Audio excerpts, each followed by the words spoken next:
안녕하세요 여러분, 성공합시다. 오늘은 제목이 반드시 각자 지불인데요, 더치페이를 하라는 말일까요? 아니겠죠. 하나님께서는 우리 각 사람이 꼭 해야 하는 일과 또 우리 각 사람이 인격적으로 하나님 앞에 나와야 되는 거, 또 하나님으로부터 각자 구원을 받아야 된다는 것을 오늘 이 본문을 통해서 알려주세요. 한번 살펴보도록 할게요. 자, 먼저 분향단이 나오는데요, 해막에 들어가는 마지막 물품이라고 볼 수 있어요. 아론은 아침 저녁으로 향을 켜야 하는데, 이 향을 켜는 것은 우리가 성경에서 늘 기도로 상징되고 있죠. 날마다 아침 저녁으로 그 기도가 올려지는 분향단이 어떻게 만들어지는지, 또 어떤 의미가 있는지 한번 살펴보도록 할게요. 1절, 너는 분향단을 만들 때 아카시아 나무로 만들어라. 길이가 한 자요 너비가 한 자인 네모난 모양으로 만들고 높이는 2자로 하고 그 뿔과 단은 하나로 이어 놓아라. 그리고 너는 그 단의 윗면과 내 옆면과 뿔을 순금으로 입히고 그 가장자리에 금태를 둘러라. 또 금고리 2개를 만들어 그 금태 아래 양쪽 옆에 붙여서 그것을 들고 다닐 채를 끼울 수 있게 하여라. 너는 아카시아 나무로 채를 만들고 거기에 금을 입혀라. 자, 분향단 역시 다른 성전에 있는 기구와 마찬가지로 아카시아 나무로 만들었어요. 자, 아카시아 나무는 그 당시에 그냥 흔히 만날 수 있고 구할 수 있는 그런 나무였죠.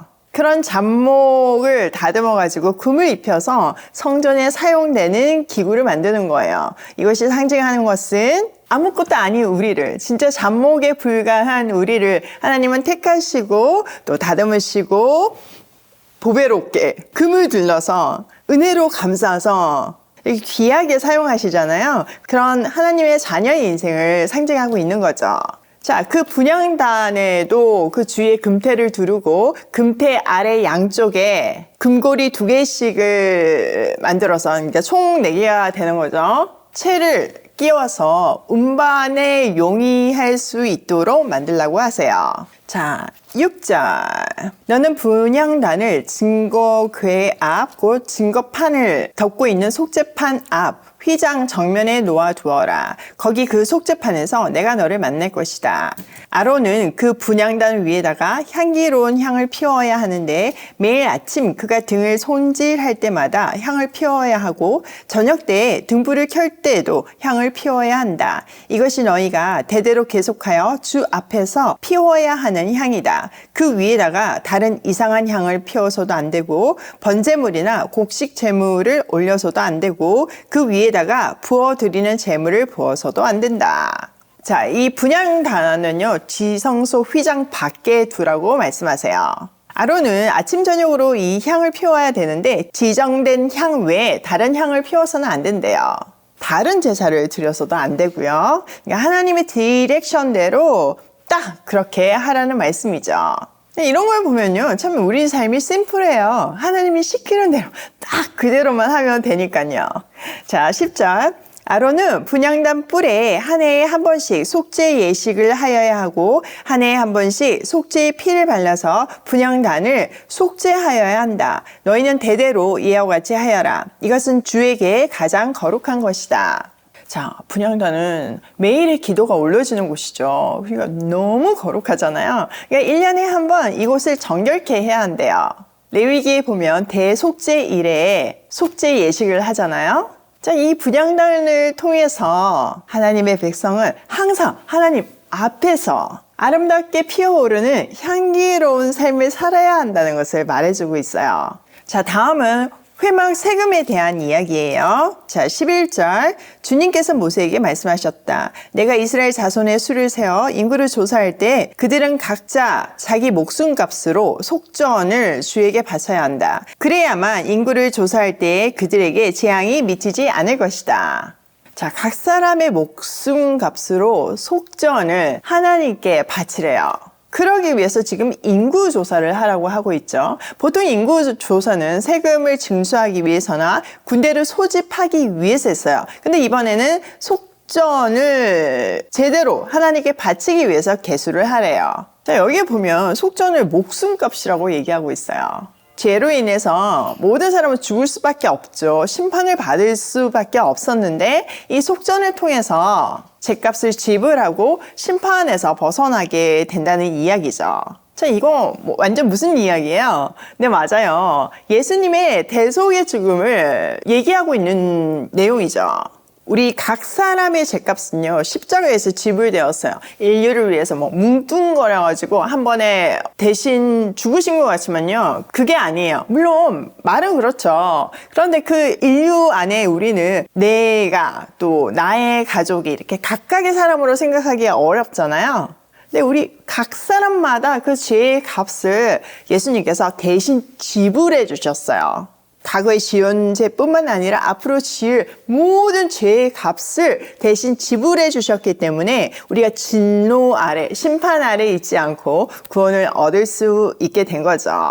하나님은 사랑의 하나님과 동시에 공의의 하나님이잖아요. 그러니까 죄의 값은 반드시 지불되어야 된다는 것을 이 속전 개념을 통해서 알려주고 있어요. 이것은 나중에 신약까지 계속되잖아요.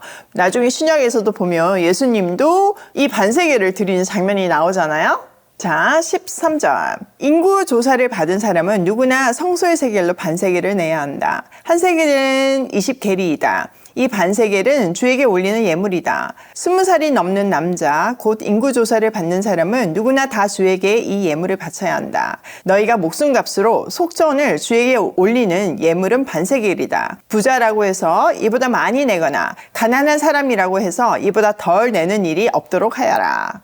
자, 인구조사를 받은 사람은 모두 이 반세겔, 속전을 내야 하는데요. 이건 사실 그렇게 큰 돈은 아니었어요. 그러니까 가난한 사람도 충분히 낼 수 있는 금액이었죠.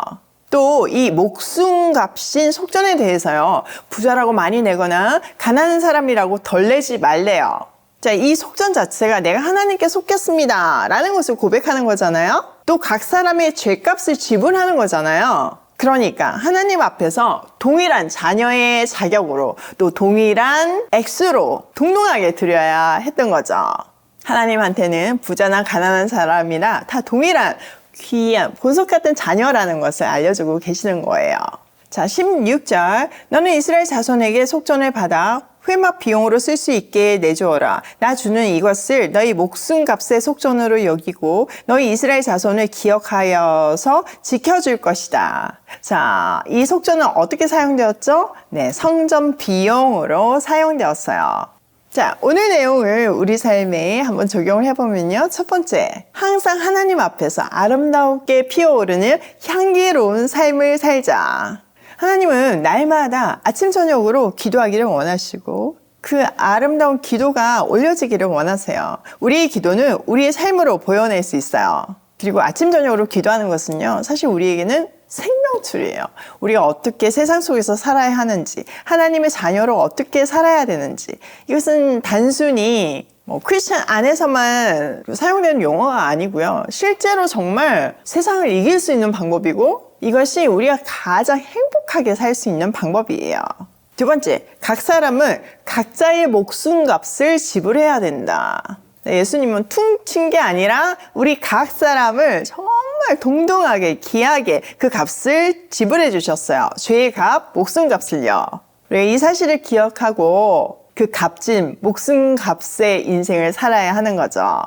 세 번째, 하나님 앞에서는 모두가 동등하다. 사실 사람은 죄성이 있기 때문에 사람이 동등하게 안 느껴지잖아요. 그러니까 어떤 돈의 여부, 또 명예, 지위에 따라서 우리는 색안경을 끼고 그 사람을 바라볼 수밖에 없고 아무리 노력해도 처음에는 어쩔 수 없이 그렇게 차별되게 보이는 것도 사실이에요. 그래서 우리는 평등하게 보이는 거 정말 노력해야 되는 거잖아요.